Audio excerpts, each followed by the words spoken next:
नमो भगवते वासुदेवाय।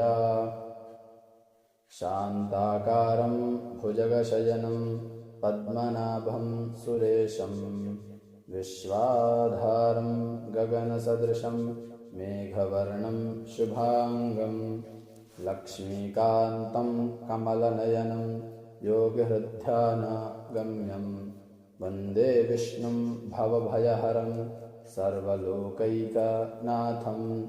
मेघश्यामं पीतकौशेयवासं श्रीवत्साङ्कं कौस्तुभोद्भासिताङ्गं पुण्योपेतं पुण्डरीकायताक्षं विष्णुं वन्दे सर्वलोकैकनाथं।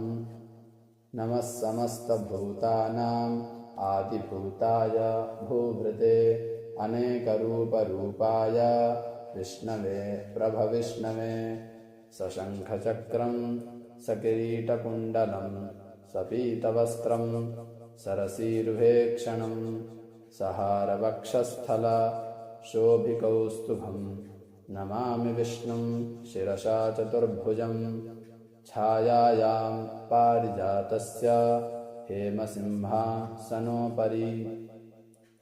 आसीनमम्बुदश्याम मायताक्षमलङ्कृतं चन्द्राननं चतुर्बाहुं श्रीवत्साङ्कितवक्षसं रुक्मिणीसत्यभामाभ्यां सहितं कृष्णमाश्रये। ॐ विश्वस्मै नमः।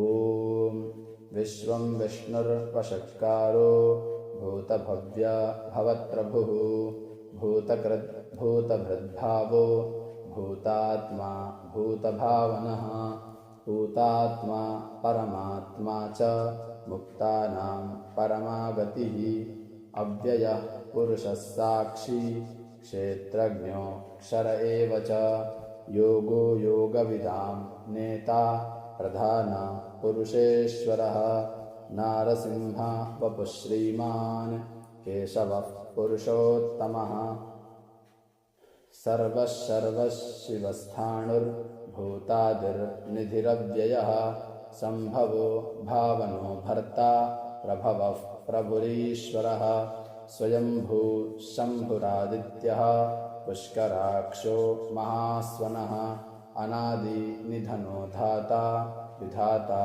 धातुरुत्तमः अप्रमेयो हृषीकेशः पद्मनाभो मरप्रभुः विश्वकर्मा मनुस्त्वष्टा स्थविष्ठस्थविरो ध्रुवः अग्राह्यः शाश्वतः कृष्णो लोहिताक्षः प्रतर्दनः प्रभूतस्त्रीककुब्धाम पवित्रं मङ्गलं परम् ईशानः प्राणतः प्राणो ज्येष्ठश्रेष्ठः प्रजापतिः हिरण्यगर्भो भूगर्भो माधवो मधुसूदनः ईश्वरो विक्रमी धन्वी मेधावी विक्रमः क्रमः अनुत्तमो दुराधर्षः कृतज्ञः कृतिरात्मवान्।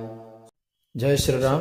अगर आप सभी को वीडियो पसंद आया हो तो वीडियो को लाइक कीजिए, चैनल को सब्सक्राइब कीजिए और कमेंट में जय श्रीमन नारायण जरूर लिखिए। मिलते हैं अगले वीडियो में, तब तक के लिए आप सभी को जय श्री राम।